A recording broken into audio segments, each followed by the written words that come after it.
Salve da igreja com a paz do Senhor, amém? Vamos orar para a gente iniciar a nossa aula de hoje.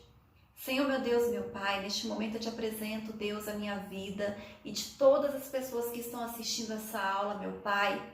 E eu te peço em nome de Jesus que o Senhor venha abençoar cada vida, que o Senhor venha nos dar sabedoria, Deus, entendimento da Tua palavra, discernimento, Senhor, da Sua vontade, que nós possamos crescer na Tua presença, que o Senhor venha aumentar a nossa fé, que o Senhor repreenda, Deus, em nome de Jesus, tudo aquilo que vem para tentar roubar a palavra dos nossos corações, que nós possamos, Pai, ser bênção aonde quer que a gente vá, que nós possamos levar a Tua palavra, Senhor, o Teu Evangelho, que o Senhor venha nos usar para a honra e glória do Teu nome, que o Senhor repreenda das nossas vidas, meu Deus, toda enfermidade, meu Pai, todo desânimo, Deus, toda seta do inimigo, tudo aquilo que não vem de Ti, Senhor. É isso que nós pedimos, meu Deus, e te agradecemos em nome de Jesus. Amém?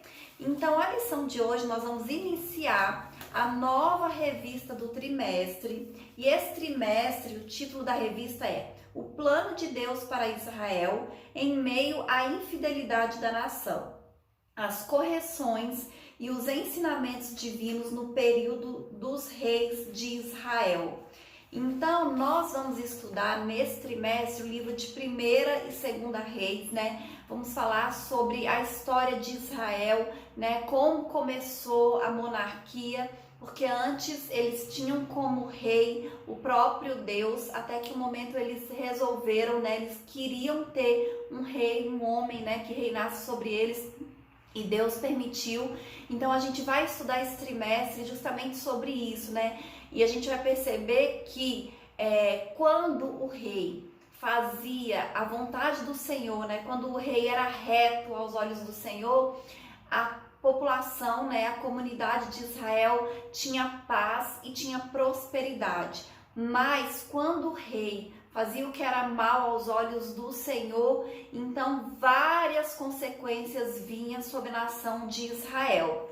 Então assim é na nossa vida também, né? Então é um trimestre que nós vamos aprender muito, apesar de ser bem histórico, né? Fala também aos nossos corações, né? Deus vai nos ensinar muito também a nossa vida, né? Nosso dia a dia com relação à obediência, né? A fazer a vontade do Senhor. E a primeira lição, a lição de hoje, nós vamos falar sobre a ascensão de Salomão e a construção do templo. Nós vamos fazer a leitura que está em 1ª Reis, capítulo 4, versículo 29 ao versículo 34 e capítulo 6, versículo 1 e versículo 11 ao 14, que diz assim: E deu Deus a Salomão sabedoria e muitíssimo entendimento, e largueza de coração como a areia que está na praia do mar. E era a sabedoria de Salomão maior do que a sabedoria de todos os do Oriente e do que toda a sabedoria dos egípcios. E era ele ainda mais sábio do que todos os homens, e do que Etã, Ezraíta, e do que Emã e Calcol, e Dardã, filhos de Maol. E correu o seu nome por todas as nações em redor. E disse 3.000 provérbios, e foram os seus cânticos 5.000. E foram os seus cânticos 1.005. Também falou das árvores, desde o cedro que está no Líbano até o isopo que nasce na parede. Também falou dos animais e das aves e dos répteis e dos peixes. E vinham de todos os povos a ouvir a sabedoria de Salomão. E todos os reis da terra que tinham ouvido da sua sabedoria. 1 Reis 6. E sucedeu que no ano 480, depois de saírem os filhos de Israel do Egito, no ano 4º do reinado de Salomão sobre Israel, no mês de Zizi, este é o 2º mês, Salomão começou a edificar a casa do Senhor. Então veio a palavra do Senhor a Salomão dizendo: Quanto a esta casa que tu edificas, se andares nos meus estatutos, e fizeres os meus juízos, e guardares todos os meus mandamentos, andando neles, confirmarei para contigo a minha palavra, a qual falei a Davi teu pai.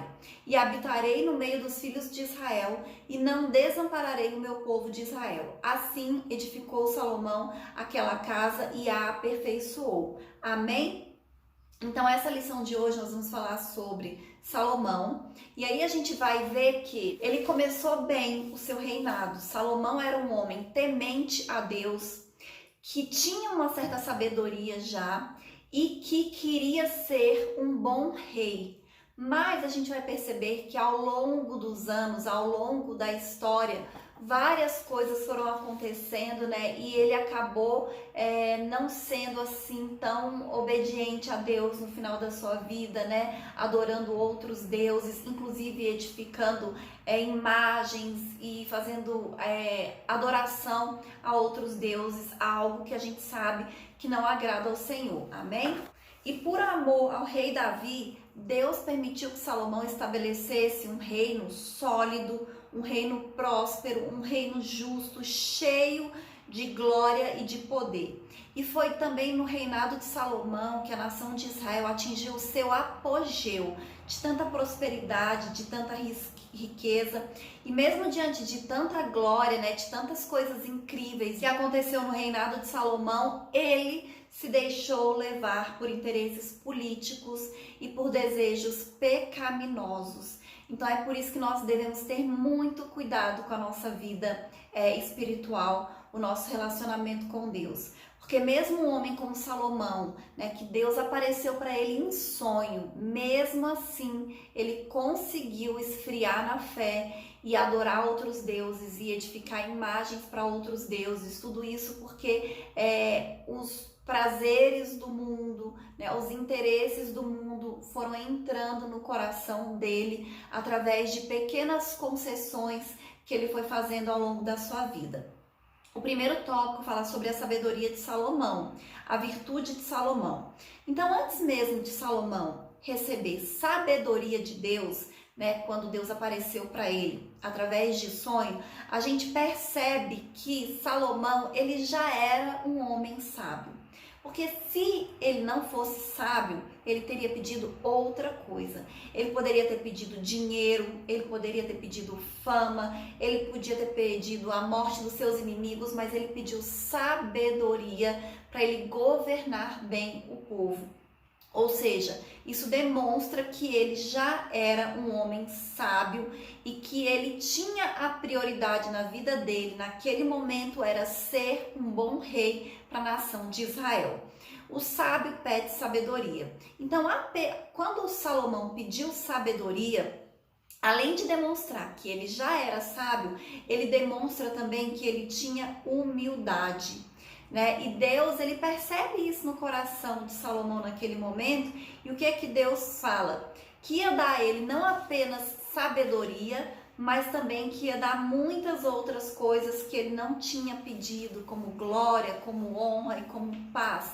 Amém? E quando Salomão ele fala com Deus, ele demonstra que ele sabe que ele não sabia governar aquele povo, assim, que ele, da capacidade dele, ele não teria condições. Então ele demonstra a humildade, né, que ele dependia de Deus para isso. Porque lá em 1 Reis, capítulo 3, versículo 7, a segunda parte, ele diz assim: sou ainda menino pequeno, não sei como sair, não sei como entrar. Então ele reconhece a fraqueza dele, a fragilidade dele. E isso a gente tem que aprender com Salomão. Porque muitas vezes a gente não reconhece as nossas limitações. Então, às vezes a gente está em situações, né, até coisas da nossa vida mesmo, decisões que nós temos que tomar, né, coisas do cotidiano, e a gente não reconhece que a gente não sabe. E não é vergonha nenhuma, muito pelo contrário, é a humildade, a sabedoria, a gente reconhecer diante de Deus que nós não sabemos tomar as melhores decisões, que a gente não sabe como agir, e demonstra humildade quando a gente se submete à vontade de Deus. Isso é humildade. Muitas vezes as pessoas confundem humildade com condição financeira. Acha que humilde é aquela pessoa que não tem dinheiro, mas não, humilde é aquele que se submete à vontade de Deus.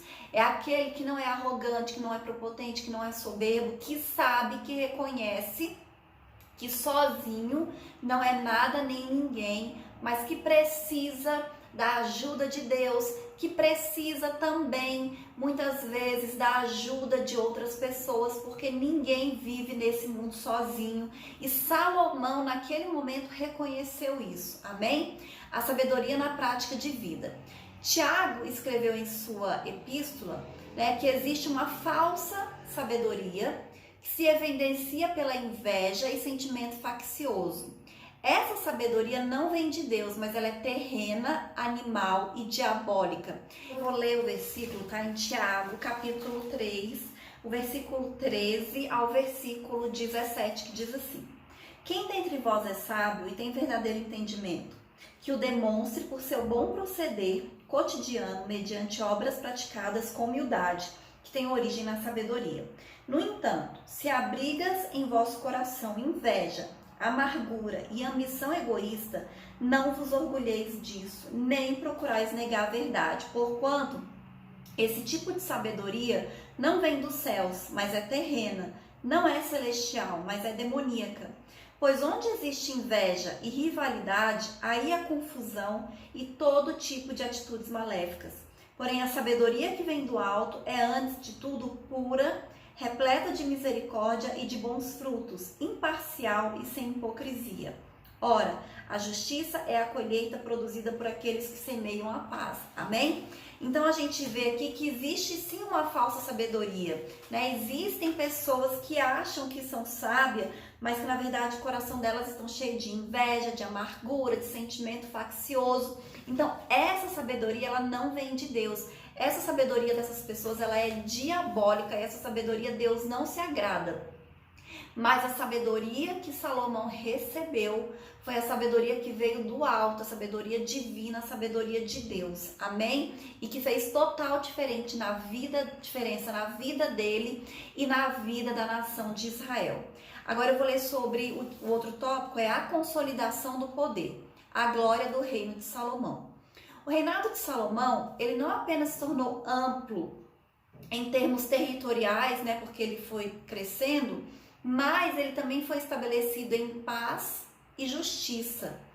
E o povo de Israel naquela época, ele tinha tanta fartura e vivia em tão boas condições, que ele até podia festejar e se alegrar.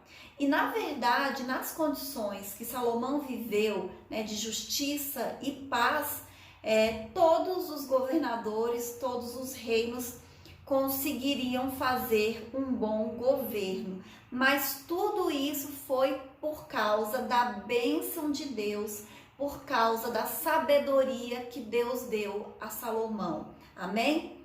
O orgulho precede a ruína. Quando Salomão recebeu esse dom de Deus, porque a sabedoria que Salomão tinha era uma sabedoria divina e era um dom de Deus, a fama da sabedoria dele se espalhou por outros reinos. E muitos reis vinham ver Salomão porque eles queriam ver de perto aquela pessoa tão sábia, que chamava tanta atenção. E eles traziam muitos presentes, muitas riquezas para Salomão. E tudo isso fez com que a nação de Israel enriquecesse ainda mais. Mas o que aconteceu?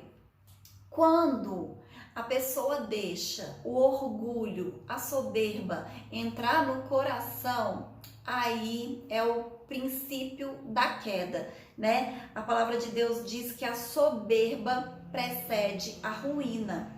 Amém? Então os desvios de Salomão foram chegando aos poucos. Ele foi fazendo, como eu disse, pequenas concessões, pequenos pecados, que muitas vezes a gente diz, foi fazendo pequenas coisas e tudo isso foi enfraquecendo ele como rei, foi enfraquecendo o reino dele. Ele foi fazendo acordos e conchavos políticos com povos pagãos, que Deus não queria que ele fizesse isso, Deus não queria que isso acontecesse. Salomão, ele enganou a si mesmo pela ganância e pela sede de poder. Salomão, ele conseguiu fazer coisas tão grandiosas, tão maravilhosas, mas depois ele deixou com que essa arrogância, esse orgulho entrasse no coração dele, a ganância também por poder e por riquezas, tanto que ele escravizou o próprio povo dele, né? E tudo isso foram coisas que ele fez e que desagradou o Senhor, né? Que não era isso que Deus queria. Então os valores de Salomão, eles foram se degradando. Então ele começou tão bem, querendo agradar tanto ao Senhor, querendo ser um governante tão bom, e depois isso foi se perdendo aos poucos, ao longo dos anos na vida dele. Amém?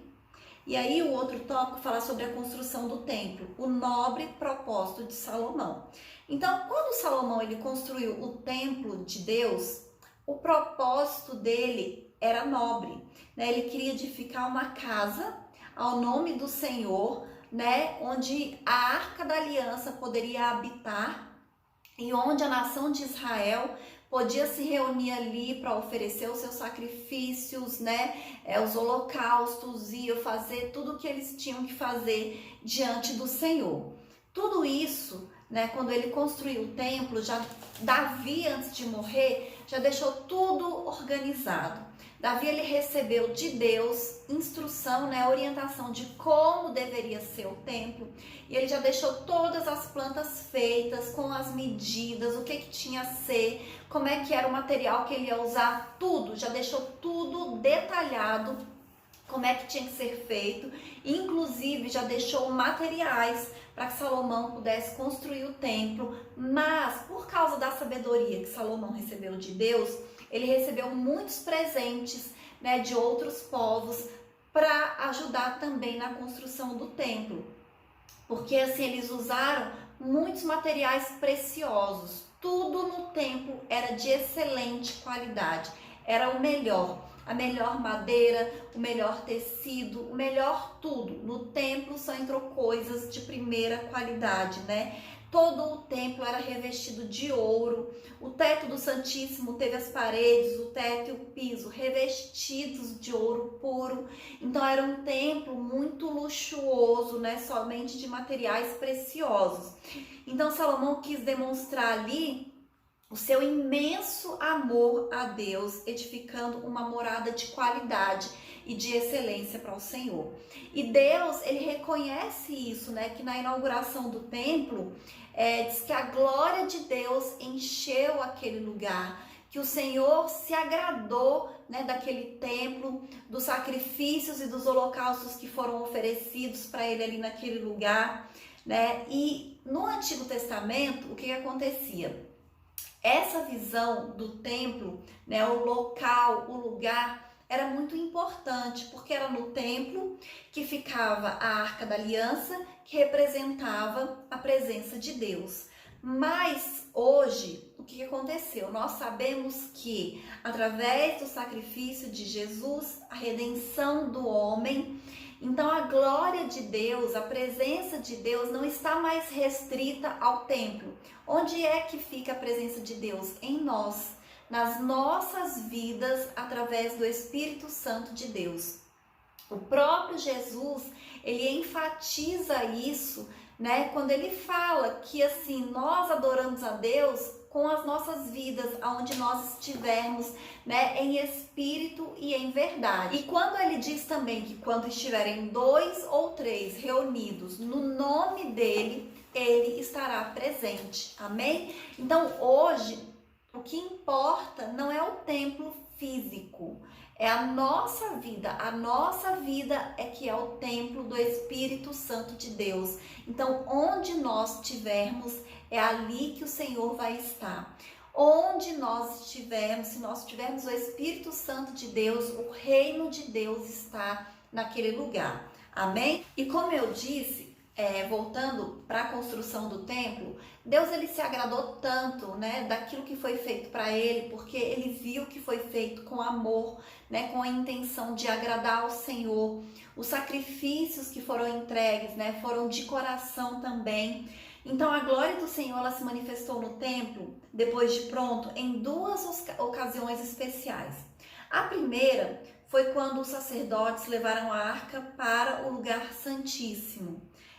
A glória foi tanta que eles não conseguiram permanecer de pé para ministrar os serviços sagrados. né? Então a alegria e o temor da presença de Deus fizeram Salomão proferir uma das mais belas orações da Bíblia, que está em 1 Reis, capítulo 8, versículo 22 ao 53. E em 2 Crônicas, capítulo 6, versículo 14 ao 42. Depois os irmãos leiam, que vale a pena. Essa oração, ele reconhece a grandeza de Deus, o senhorio, o poder, a glória, a majestade, a misericórdia, o amor de Deus em todas as coisas. E a segunda ocasião que a glória do Senhor se manifestou ali naquele lugar foi quando Deus respondeu a Salomão na inauguração do templo. Então, dessa vez, além da glória, desceu também fogo do céu e consumiu o holocausto e os sacrifícios. Amém? Por que Deus se manifestou dessa maneira? Porque Deus se agradou, né, do que foi feito ali naquele lugar. E todas as vezes que nós agradamos ao Senhor, Ele se manifesta na nossa vida também de maneira poderosa. Mas a gente vê através da vida de Salomão que não é porque você um dia, né, agradou ao Senhor, porque um dia você experimentou a glória de Deus, que você não pode se afastar do Senhor. A gente vê que Salomão teve experiência de Deus aparecer para ele através de sonho. A glória de Deus se manifestou dessa maneira que diz que a nuvem de glória encheu o templo, que foi uma coisa poderosa que as pessoas não puderam nem continuar de pé.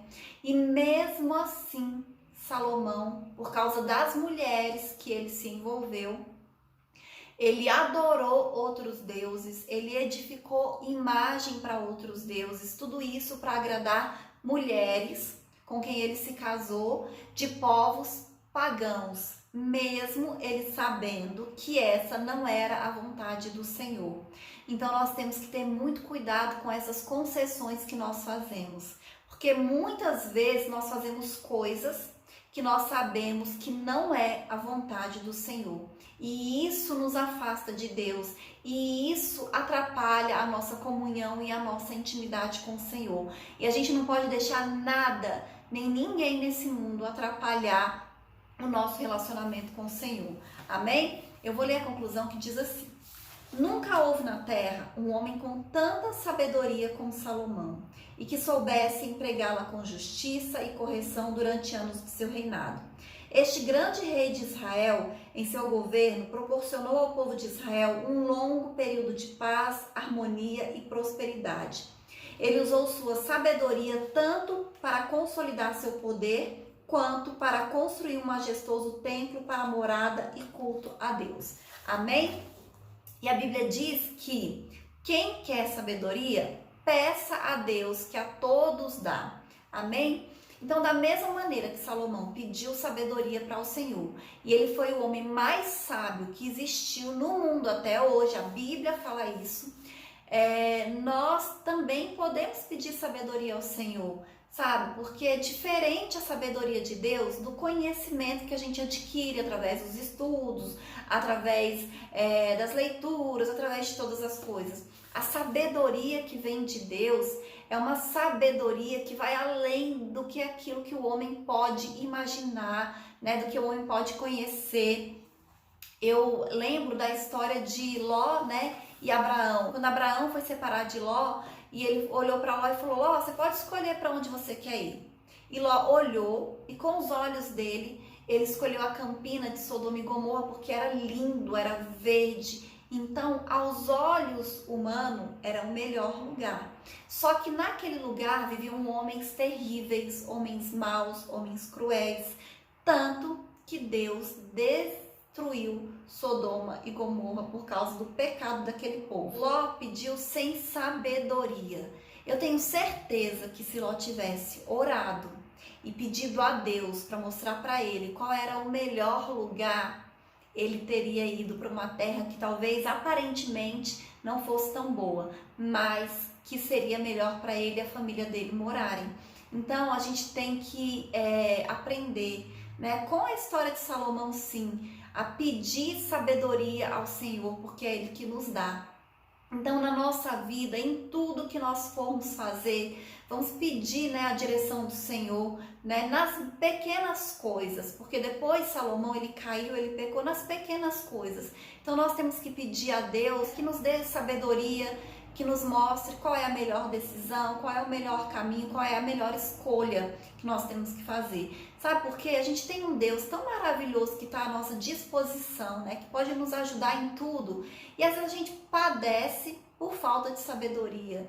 Então não custa nada, né, a gente orar, a gente pedir a Deus que nos mostre, que nos dê discernimento, que nos dê sabedoria, porque isso vai evitar tanto sofrimento na nossa vida, vai evitar da gente quebrar a cabeça, né, da gente se dar mal, né, como dizem no popular. Então, assim, vamos ter esse hábito, né? Vamos pedir ao Senhor que nos dê sabedoria e antes de tomar qualquer decisão, de fazer qualquer coisa nas nossas vidas, vamos orar antes e pedir a Deus sabedoria, né, para tomar a melhor decisão. Amém? Então, essa é a lição de hoje, a primeira do trimestre, que vai ser uma bênção. Nós vamos aprender muitas coisas importantes para o nosso crescimento espiritual, para a nossa edificação nesse trimestre. Então, compartilha, né, com outras pessoas para que mais vidas possam ser abençoadas, né, para que mais pessoas possam ser alcançadas. Amém? Então, até a próxima aula, em nome de Jesus.